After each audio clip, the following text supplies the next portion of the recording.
خرید لیں butter fly? اب اتنے بھی بے وقوف نہیں ہیں ہم، آپ ہمیں اس طرح کی باتیں سنائیں۔ اس کی بات پر ارشن کہکہا لگا کر ہنس دیا اور اس کے کمر میں ہاتھ ڈال کر اپنے نزدیک کھینچ لیا۔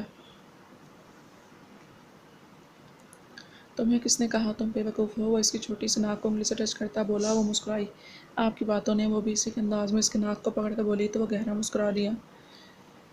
You know what butterfly, وہ مدہوشی بھرے لہجے میں بولا، دیا کو کرنٹ لگا۔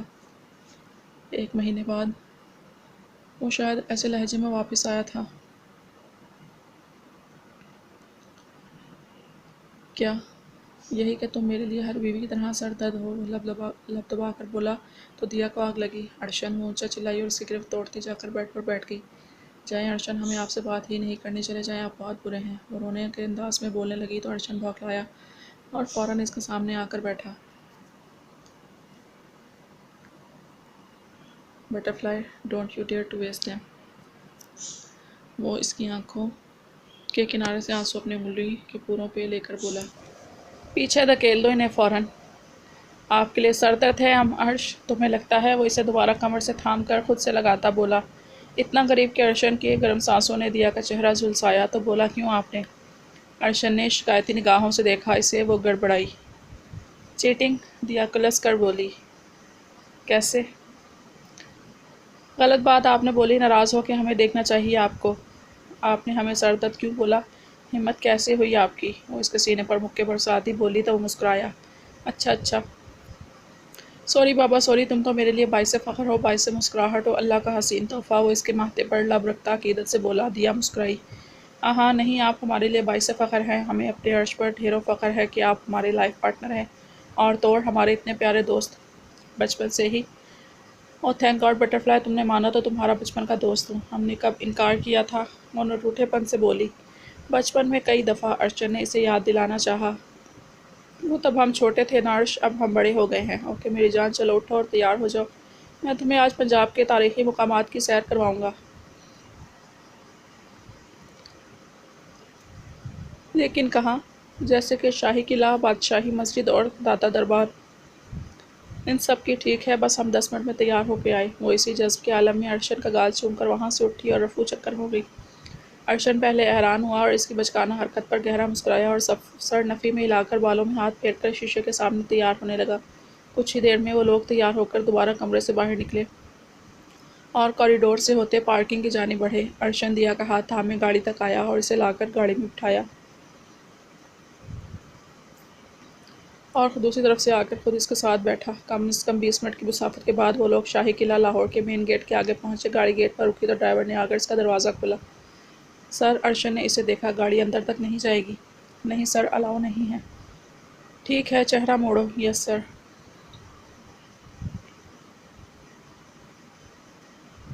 ڈرائیور نے فوراً چہرہ موڑا۔ ارشن نے مسکرا کر اپنا ہاتھ اسے تھما کر اسے اتارا اور اسے اپنے ساڑھ میں لیا اور اس کے ساڑھ میں ہی چلتی آگے بڑھی۔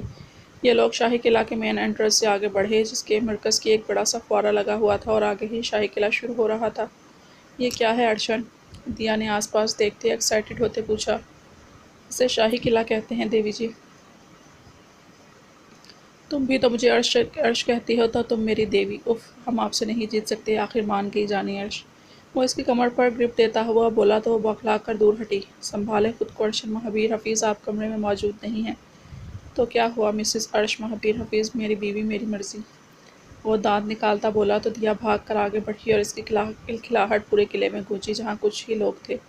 ارشن گہرا مسکرایا۔ رک جاؤ دیا، کہاں جاؤ گی؟ ہم نہیں رکیں گے، پکڑ کے بتائیں آپ ہمیں، اور جو پکڑ لیا تو سزا کیا ہوگی؟ اس سے شرافت کا مظاہرہ کر کے واپس آؤ میری جان، ورنہ پبلک میں خمیازہ بھگتنا پڑے گا۔ دیا نے مڑ کر اسے دیکھا۔ کچھ گولڈن بال منہ پر آ رہے تھے۔ دوپٹہ جو حجاب اسٹائل سے سر پر لے رکھا تھا، سفید اور ریڈ کمبینیشن کا لانگ فراک، نیچے جامہ وار کا ریڈ پاجامہ۔ وہ کسی پری سے کم نہیں لگ رہی تھی۔ سبز آنکھیں جو دھوپ میں بے حد شیڈڈ لگ رہی تھیں۔ جیسے وہ مڑی، ارشن یہ سین دیکھ مبہوت رہ گیا اور قدم قدم چل کر اس کے قریب آیا۔ اس کو اپنی طرف مکمل موڑا، اس کا دوپٹہ سیدھا کیا اور جھک کر ماتھے پر پیار کی مہر ثبت کی۔ بیگم، پکڑم پکڑائی بعد میں کھیلیں گے، ابھی ہم یہاں گھومنے آئے ہیں، ان خوبصورت جگہ کو دیکھنے آئے، چلیں اندر چلتے ہیں۔ ہاں چلیے، ہم نے کب روکا ہے آپ کو؟ وہ اس کی حرکت پر شرم سے لال ٹماٹر ہوئی تھی، تبھی گھبرا کر بولی۔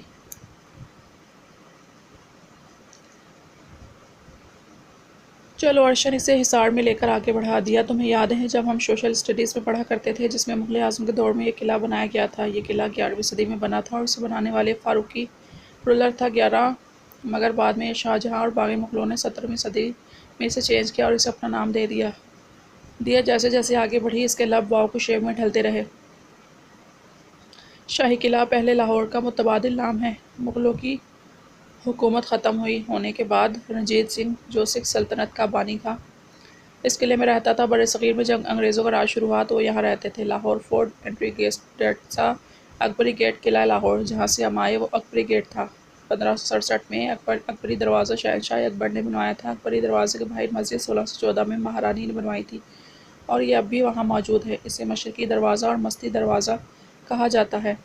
یہ شاہی قلعہ کے 2 دروازوں میں سے ایک ہے۔ قلعہ لاہور یا شاہی قلعہ لاہور 20 ایکڑ پر پھیلا ہوا ہے اور 21 یادگاروں پر مشتمل ہے۔ یہ اس وقت وجود میں آیا جب مغلیہ سلطنت ختم ہو گئی اور مغل بادشاہ یا بادشاہ اکبر کا دور تھا جنہوں نے اس شاہکار کی دیکھ بھال کی اور اپنی نگرانی میں اسے اپ گریڈ کیا۔ سال 2005 سے 2006 کے دوران قلعہ لاہور کو تباہ شدہ حصوں کی بحالی کے لیے فنڈز بھی فراہم کیے گئے۔ یہ خوبصورت زمین کی تزئین قابل ذکر عمارتوں پر مشتمل ہے جو تاریخی عکاسی کرتی ہیں اور بہت بڑی تعمیراتی اہمیت رکھتی ہیں۔ اس قلعے کے دیگر پرکشش مقامات شیش محل، موتی مسجد، نولکھا پویلین، عالمگیری گیٹ ہیں۔ تعمیر میں پختہ اینٹوں کا استعمال کیا گیا ہے جو اب اچھی حالت میں نہیں رہیں۔ جب آپ شاہی قلعہ کے احاطے میں داخل ہوں گے تو آپ کو اپنے سامنے ایک خوبصورت باغ نظر آئے گا۔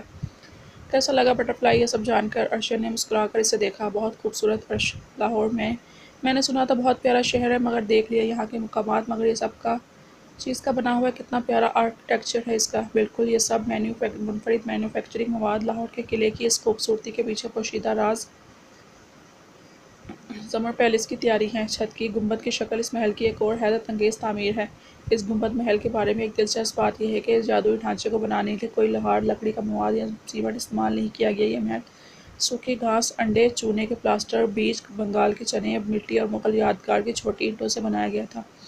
اس طرح ساخت نے اسے زیادہ ٹھنڈا اور پرسکون جگہ بنا دیا۔ حیرت انگیز، اور یہ کتنا بڑا ہے ارش! گھنٹے ہو گئے گھومتے مگر ختم نہیں ہو رہا۔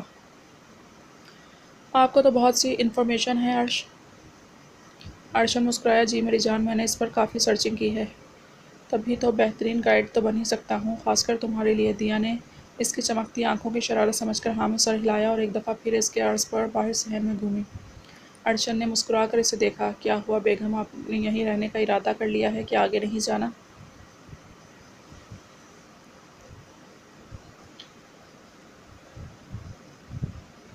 آگے کہاں ارشن؟ اب ہم چلیں گے داتا دربار، لاہور کی سب سے مشہور درگاہ حضرت داتا علی حجویری کا دربار۔ ہاں، ہمیں وہاں جانا ہے، ہمیں دیکھنا ہے وہ کیسا ہے۔ Let's go. وہ لوگ وہاں سے نکلے اور گاڑی پہ بیٹھ کر داتا دربار کی جانب بڑھے۔ ویسے ارشن، ہم نے سنا تھا اس شاہ جہاں نے اپنی بیگم نور جہاں کے لیے محل بھی بنوایا تھا۔ کتنا اچھا تھا، کتنی محبت کرتا تھا کہ اپنی بیگم کی یاد میں محل ہی بنوا دیا۔ یہ تو ہے۔ ارشن جان کر کچھ نہیں بولا، وہ دیکھنا چاہتا تھا کہ آخر یہ کہنا کیا چاہتی ہے۔ دیا نے بری سی شکل بنا کر اسے دیکھا۔ کتنا فخر ہوگا اس کی بیوی کو اس پر۔ دیا نے پھر سوچا چھوڑا۔ ہوگا مجھے کیا، ویسے آج کل کے شوہر کہاں ہیں ایسے کہ اپنی بیویوں کے لیے محل بنوا دیں۔ ارشن نے چور نگاہوں سے اسے دیکھا۔ کہنا کیا چاہتی ہو، صاف صاف بولو میڈم، آپ ہمارے لیے کیا بنوا سکتے ہیں تاکہ ہم بھی کہہ سکیں ہمارے ارشن نے ہمارے لیے یہ بنوایا ہے ہمارے مرنے کے۔ وہ جان بوجھ کر اسے چھیڑ رہی تھی اس سے پہلے کچھ بولتی جب ارشن نے زبردست قسم کی گھوٹ سے اسے نوازا۔ بٹرفلائی، وہ چلایا۔ دیا کو اندازہ تھا کہ دکھتی رگ پر پاؤں آیا تو بھڑک اٹھے گا، مگر اس طرح سوری آرش، وہ بس ہم مذاق۔ واٹ دی ہیل دیا، ارشن یہ کس قسم کی بکواس؟ دیا سوچ سمجھ کر بولا کر، تم مذاق میں بھی بہت فضول قسم کی بکواس کر جاتی ہو، کسی دن بہت برا قسم کا نقصان اٹھاؤ گی تم، بہت برا پیش آؤں گا۔ سوری نا ارشن، میں بس ناراض تو نہیں ہونا، وہ رونے والے منہ بناتی بولی تو ارشن فوراً نرم پڑا۔ اچھا ٹھیک ہے، رونا مت شروع کر دینا، سوچ سمجھ کر بولا کرو، اگلی دفعہ ایسی بات کی تو مجھ سے برا کوئی نہیں ہوگا، سمجھی تم؟ وہ اسے اپنے ساتھ لگاتا اس کی نم پلکوں پر بوسہ دیتا بولا تو اس کی پلکیں لرز گئیں اور پلکوں نے بے اختیار پیارا سا رقص کیا۔ وہ دیوانہ یہ دیکھ کر مبہوت رہ گیا۔ کیا کرتی ہو بٹرفلائی، اپنی ان اداؤں کو قابو رکھو، کہیں ایسا نہ ہو میں تمہیں سیدھا ہوٹل واپس لے جاؤں اور تمہارے لیے مشکل پیدا ہو جائے۔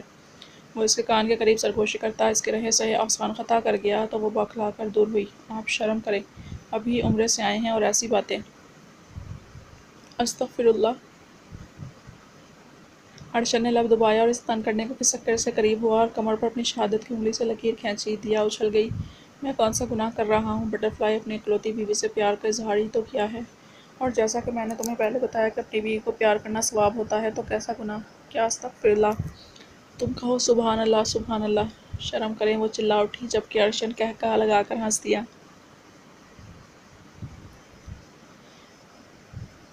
تم کیا مگر تم شرما کر بھاگ جاتی ہو؟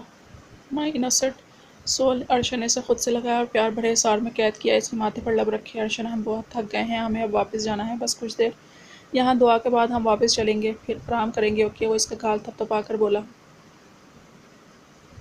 سر، ڈرائیور نے نگاہیں جھکائی، ارشد کو مخاطب کیا۔ ارشد نے دیا کو سیدھا کیا اور خود بھی سیدھا ہو کر بیٹھا۔ کہو سر، دربار میں 2 مین گیٹ ہیں۔ سب سے پہلے لیڈیز کا گیٹ ہے، جہاں جا کر میم آپ سے الگ ہو جائیں گی۔ اس کے بعد آگے جا کر مردوں کا گیٹ پر۔ دیا نے کچھ کہنے کو لب کھولے، ارشد نے ہاتھ کے اشارے سے اسے روکا۔ کیا اکٹھی انٹرنس نہیں ہے؟ نہیں سر، آج 3 سال قبل یہاں دھماکہ ہوا تھا، جس کی وجہ سے اکٹھی انٹرنس کی جاتی تھی، وہ گیٹ بند کر دیا گیا ہے، اب الگ الگ جانا پڑتا ہے۔ کوئی بات نہیں مائی بریو بٹر فلائی، تم یہاں سے اندر جاؤ، تمہارے پاس سیل فون ہے نا؟ تم زیارت الدعا کر کے جیسے فری ہو مجھے کال کر دینا اور باہر آ جانا، میں تمہیں یہیں سے پک کروں گا۔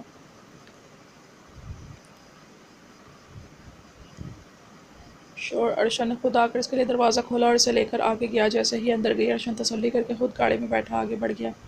حضرت داتا علی حجویری کا وہ مزار، جہاں کی نگری ہر وقت غریبوں، امیروں، فقیروں، بادشاہوں کے لیے کھلی رہتی ہے، لاہور اسی وجہ سے سب سے زیادہ مشہور ہے، کیونکہ یہاں کی داتا نگری ہے اور یہاں سے کوئی بھی بھوکا نہیں سوتا۔ یہ بات پتھر پر لکیر ہے۔ داتا دربار لاہور پاکستان کا بہت مشہور دربار یا مزار ہے، جو تقریباً 1000 سال سے موجود ہے۔ یہ سید علی بن عثمان الحجویری غزنوی کا مزار ہے۔ اس مزار کو لاہور کی ایک پہچان سمجھا جاتا ہے۔ جامعہ حجویریہ، جو ایک مسجد و مدرسہ ہے، اسی مزار کے ساتھ منسلک ہے۔ جتنی بڑی تعداد میں نمازی اس مسجد میں باقاعدہ نماز ادا کرتے ہیں، پوری دنیا کی حرمین شریف کے بعد مسجدوں میں نمازیوں کی تعداد کے حوالے سے اول فہرست میں رکھا جا سکتا ہے۔ 11ویں صدی کے دوران ایک فارسی صوفی اور عالم تھے، انہوں نے کافی حد تک اسلام کے جنوبی ایشیا میں پھیلنے میں اہم کردار ادا کیا۔ آپ غزنی آج افغانستان میں پیدا ہوئے تھے۔ غزنوی عہد کے ابتدائی ایام 900 کے ارد گرد آپ کی سب سے مشہور کتاب کشف محجوب ہے۔ آپ نے حصول علم کے لیے بہت سے ممالک کا سفر کیا۔ آپ اپنی عمر کے آخری حصے میں لاہور تشریف لائے اور اسلام کی اشاعت کا کام شروع کیا۔ آپ کے ہاتھوں بے شمار لوگ مسلمان ہوئے۔ آپ نے 1077 میں لاہور، پنجاب، پاکستان میں ہی وفات پائی۔ آپ کا مزار لاہور میں آج بھی زائرین کے لیے انوار و تجلیات کا مرکز ہے اور بہت سے لوگ آپ کے وسیلے سے اللہ کا قرب اور اللہ سے اپنی مشکلات کا حل پاتے ہیں۔ دیا داتا دربار کے بہت سے بڑے حسین سے ہو کر اندر کی جانب ٹھیک اور سیڑھیاں چڑھ کر اوپر آئے، جہاں کھجوروں کے ڈھیر سارے باغات تھے۔ دیا کی آنکھیں دیکھ کر پھیلیں۔ اسے تھوڑا سا آگے ہی اسے دربار نظر آیا، جہاں کچھ عورتیں نماز نوافل ادا کر رہی تھیں، کچھ یاسین اور کچھ فاتحہ خوانی کر رہی تھیں۔ دیا چلتے اندر کی جانب بڑھی اور تھوڑا آگے جا کر وہاں پر پیچھے کھڑے ہاتھ اٹھائے اور عقیدت سے فاتحہ خوانی کی اور زیارت کی۔ وہاں ایک عورت دیا قریب آئی اور اس کے آگے اپنی مٹھی میں بند کچھ تبرکات اسے دیے۔ دیا نے سہم کر ناسمجھی سے اسے دیکھا۔ جی کیا؟ لے لو بیٹے، یہ تبرک ہے، کھا لو۔ سب لے رہے ہیں، اس نے پیار سے کہا۔ دیا چاہ کر بھی انکار نہ کر سکی اور چپ چاپ لے لیا۔ دیا نے بھی وہاں کچھ نوافل ادا کیے۔ دعا مانگ کر ارشد کو کال کی کہ وہ فری ہے، آپ باہر آ جائیں۔ ارشد نے تیسری بیل پر کال اٹھائی۔ آجاؤ بٹر فلائی، میں باہر ہی ہوں۔ وہ جو فاتحہ خوانی کر کے فوراً باہر نکلا تھا، اسے کچھ بولنے سے پہلے ہی بولا۔ دیا نے مسکرا کر فون کاٹا اور باہر چل دی۔ کچھ ہی دیر میں وہ باہر آئی تو ارشد سامنے ہی کھڑا تھا۔ ارشد نے مسکرا کر اسے دیکھا۔ وہ بھاگ کر بچوں کی طرح اس کے پاس آئی۔ کچھ ہوا؟ بچوں کی طرح اس سے پوچھا تو دیا نے اسی کے انداز میں انعام میں سر ہلا دیا۔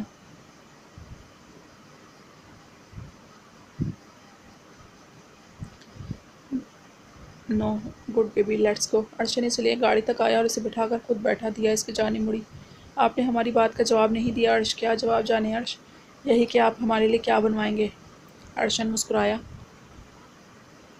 میں کون سا اس ملک کا پرائم منسٹر ہوں مسز ارش؟ ارشد نے آئی بروز اٹھائی۔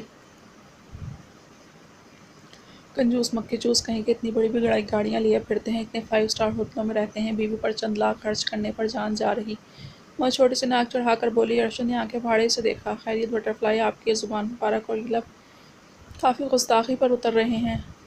واہ، بیوی شکوہ کرے کچھ بھی کرے، ان وکیل صاحب کے لیے یہ گستاخی ہو جاتی ہے۔ صحیح ہے بھائی،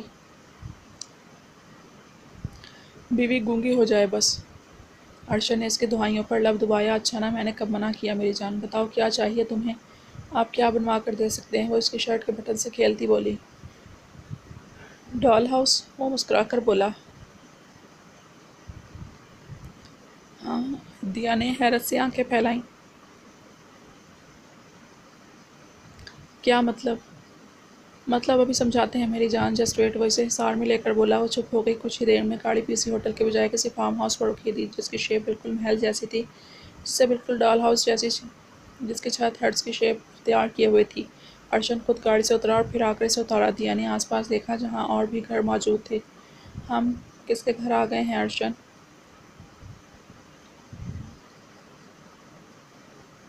ہمارے۔ ارشن اس کی طرف دیکھتا بولا تو اس نے اسے دیکھا۔ اچھا مذاق ہے ارش، مذاق نہیں، یہ بٹرفلائی سچ ہے بالکل۔ اندر آؤ۔ ارشن اس کا ہاتھ تھام کر آگے بڑھا۔ دیا تو بس حیرانی اور ٹرانس کی کیفیت میں آگے بڑھتی رہی۔ یہ ہو کیا رہا ہے؟ ارشن اس کے ساتھ اندر آیا۔ اسے چابی تھمائی۔ کھولو دروازہ۔ دیا نے ناسمجھی سے چابی کو دیکھا۔ کم آن کھولو۔ دیا نے چابی پکڑی کر گیٹ کھولا۔ اندر بالکل ہی اندھیرا تھا، مگر چاروں اور لیمپس جلے ہوئے تھے۔ طویل راہداری میں پھول بچھائے گئے تھے اور چھت پھولوں کی لڑیوں سے سجائی گئی تھی۔ دیکھنے میں واقعی کوئی ڈال ہاؤس لگ رہا تھا۔ دیا ایکسائٹڈ سی اسے دیکھ گئی۔ ارش، وہ گول گول گھومی۔ ارشن گہرا مسکرایا۔ یہ تو بالکل ویسا گھر ہے جیسا کارٹون میں پنک پرنسس کا ہوتا تھا، اور میں وش کرتی تھی کہ ہمارا ایسا گھر ہو۔ ارشن اس کی یادداشت پر مسکرایا۔ بالکل، تم ضد بھی کیا کرتی تھی، تمہیں یہاں جانا ہے اور اس گھر میں رہنا ہے۔ یس، وہ گرم جوشی سے اس کے گلے میں باہوں کا ہار ڈالتی بولی۔ ارشن نے اس کے ماتھے پر لب رکھے۔ پسند آیا؟ بالکل، لیکن یہ ہے کس کا؟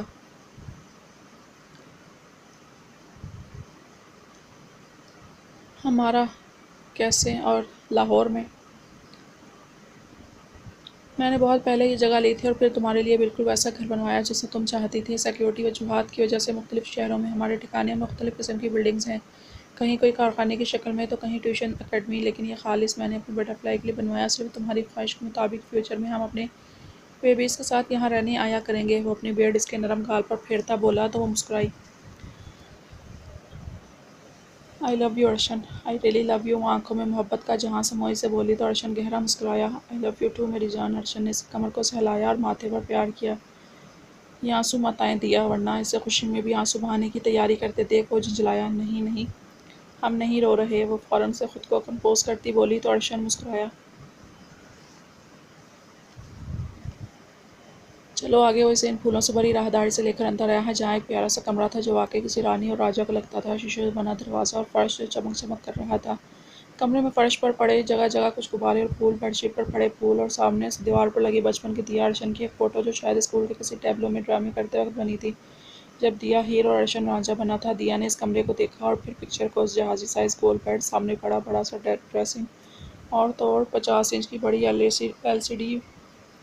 دیا بہت سا میجیکل سین دیکھے گی اور پھر اس کے پاس پکچر رہی ہے۔ تمہیں یاد ہے بٹرفلائی یہ کب کی پک ہے؟ دیا نے غور کرنا چاہا، مگر دماغ دھندلا سا ہو رہا تھا۔ کوئی بات نہیں، یاد کرو جب ہم نے ایک ٹیبلو کیا تھا اینول فنکشن میں، جب تم ہیر بنی تھی اور میں رانجھا، ہم نے ایک پلے کیا تھا۔ دیا کو فوراً سے وہ سب یاد آیا اور اس نے ارشن کو دیکھا۔ یس، ہمیں یاد آیا، اور پھر ہم نے ڈانس بھی کیا تھا، اور ٹیچر کو ہم کتنے اچھے لگے تھے۔ بالکل وہی، ارشن نے مسکرا کر کہا۔ ارشن کی مدہوش نگاہیں اس کے سراپے کا طواف کرتی بولیں۔ آپ جانتے ہیں آپ ہمارے لیے جزا ہیں، آپ ہمارے لیے اللہ کا تحفہ ہیں، آپ ہمارے لیے بے حد قیمتی اور ہماری زندگی ہیں۔ وہ اس کے ماتھے پر محبت کی مہر ثبت کرتی بولی تو ارشن کا ہاتھ خود بخود مسکراتے اس کی کمر کے گرد لپٹا۔ اور آپ ہمارے عرش ہیں، ہمارا فخر، ہماری جان۔ ارشن گہرا مسکرا دیا۔ آپ کے بار دیا کے لبوں نے اس کی آنکھوں کو چھوا۔ ارشن نے خود میں سکون اتارا۔ اور تم میرے لیے میرے جینے کی وجہ اور میری زندگی کا کل اثاثہ ہو بٹرفلائی۔ تمہیں میں خود سے تھوڑا سا بھی دور کروں تو میری سانسیں تھم جاتی ہیں، میری جان پر بن آتی ہے۔ تمہارے بغیر اتنا عرصہ کس اذیت، مصیبت اور تکلیف میں میں نے گزارا ہے، یہ میں جانتا ہوں۔ مجھ سے وعدہ کرو تم کبھی مجھ سے دور نہیں ہوگی۔ ارشن کا لہجہ گہرا تھا۔ ہم آپ سے وعدہ کرتے ہیں ارشن کہ ہم آپ سے کبھی دور نہیں ہوں گے۔ آپ اپنی زندگی کے ہر سانس آپ کے نام کریں گے۔ ہماری زندگی میں آنے والے سب سے پہلے اور آخری انسان ہیں آپ۔ ہم آپ سے عشق کرتے ہیں بے تحاشا۔ ارشن اس کے اعتراف پر گہرا مسکرایا۔ آج وہ بے حد سکون میں تھا۔ اور تم میری دیوانگی، جنون، عشق کو دیا ارشن۔ میں نے مجھ سے میری سانسیں یعنی خود کو دور کیا تو اپنا انجام میرے ہاتھوں پاؤ گی۔ دیا نے اب کی بار اس کی تھوڑی پر لب رکھے کیونکہ اس کی گرفت میں بے تحاشا سختی در آئی تھی۔ ہمیں منظور ہے ارشن مہابیر۔ ارشن نے اپنا ہاتھ جذب اور مدہوشی کے عالم میں اس کی گردن پر رکھا اور اس کے لبوں پر جھکا۔ اتنے مہینے اور اتنے دنوں کی پیاس بجھانے لگا۔ اس لمس میں شدت تھی، عقیدت تھی، پاگل پن تھا۔ اس کا عشق تھا، بہت پاکیزگی تھی اس قربت میں۔ بہت بے چین تھا اس کی قربت۔ اس اداس وجود کو خود میں سمانے کے لیے کچھ ہی دیر میں وہ اسے بے حال کرتا دور ہوا۔ اس کا گھبرایا ہوا روپ دیکھ کر مسکرایا۔ دیا اس سے دور ہونا چاہا مگر وہ اپنی گرفت مضبوط کر گیا۔ نہ میری جذبات جگا کر مجھ سے ہی دور، محبت بھی ہم سے، شرمانا بھی ہم سے، ناٹ فیئر ڈیئر وائفی۔ وہ اسے اپنی باہوں میں بھرتا اپنی ٹائی کی ناٹ لوز کرتے بولا تو دیا گھبرائی۔ ارشن جی میری جان نثار کرنے والا لہجہ تھا۔ نہیں، وہ اس کے تیور دیکھ کر گھبرائی۔ کمان دیا، میری پاکیزہ محبت کو محسوس کرو، عشق کو اپنی رگوں میں دوڑتا محسوس کرو، یقین مانو، سکون پاؤ گی۔ وہ اس کے ماتھے پر پیار کرتا، اس پر مکمل دسترس حاصل کرنے لگا۔ دیا نے اس سے اپنا آپ چھڑایا اور اپنی اتھل پتھل ہوتی سانسوں کو سنبھالتی آنکھیں موند گئی۔ وہ مسکراتا اس کی پشت پر آ کر بیٹھا اور اس کندھوں سے تھاما۔ ارشن نے اسے کندھے پر اپنے دہکتے لب رکھے تو دیا کسمسائی اور اس کے ہاتھوں پر مضبوطی سے اپنے مخملی ہاتھ رکھ دیے۔ ارشن نے اس کا رخ اپنی جانب گھمایا اور اس کے چہرے کا ایک ایک نقش چوما۔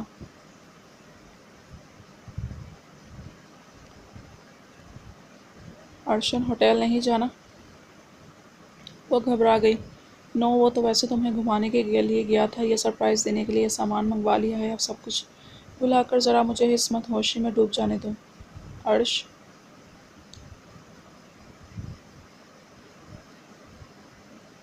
خاموش۔ ارشن نے اس کے لبوں پر انگلی رکھی اور اس کی کان کی لو کو لبوں میں دبایا۔ دیا نے مضبوطی سے اس کی شرٹ مٹھیوں میں جکڑی۔ ارشن کی ایک بے باک حرکت نے اس کے 14 طبق روشن کر دیے تھے۔ دیا نے گھبرا کر اس کے سینے میں چہرہ چھپایا۔ ارشن نے اسے خود میں بیچا۔ وہ اسے محسوس کرتی اپنا آپ اس کے حوالے کر گئی اور سکون سے آنکھیں موند گئی۔